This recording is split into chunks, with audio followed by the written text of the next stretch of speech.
കൂക്കി മേഖലയിലേക്ക് കാങ്പോയിലേക്ക് കടന്നപ്പോൾ രാഹുലിനെ welcome to കൂക്കി land India എന്ന പേപ്പർ കട്ടുകൾ സ്വാഗതം ചെയ്തു. നോട്ട് ജയ് ശ്രീറാം ബട്ട് ജയ് ഹിന്ദ് എന്ന മണിപ്പൂർ സ്വദേശികളുടെ മുദ്രാവാക്യത്തിലുണ്ട് എല്ലാം. അവർ കൊടുക്കാൻ ആഗ്രഹിക്കുന്ന സന്ദേശം. സേനാപതി പിന്നിട്ട കാറോങ്ങിലൂടെ നാഗാലാൻഡിലേക്കാണ് യാത്ര. ആയിരങ്ങളാണ് റോഡരികിൽ യാത്രയെ അനുഗമിക്കാൻ അഭിവാദ്യമർപ്പിച്ച് അണിനിരുന്നത്. ബസ്സിൽ നിന്നിറങ്ങി രാഹുൽ ജനങ്ങളുടെ അടുത്തേക്ക് ചെന്നു. അവരുമായി സംസാരിച്ചു. ഹസ്തകാരം നീട്ടി ആളുകൾ രാഹുലിനെ പുണർന്നു. ഒരു നോക്ക് കാണാൻ കാത്തിരുന്നവരെ ബസ്സിനകത്തേക്ക് വിളിച്ചു കയറ്റി ദുരിതങ്ങൾ കേട്ടറിഞ്ഞു.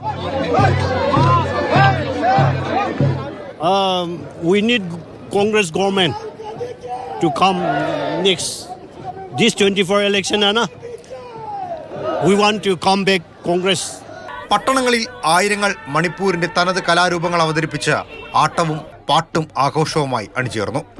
ദൂരം പിന്നിടും തോറും ഓരോരുത്തരുടെയും മനസ്സിലേക്ക് കൂടുതൽ അടുക്കുകയാണ് രാഹുൽ ഗാന്ധി.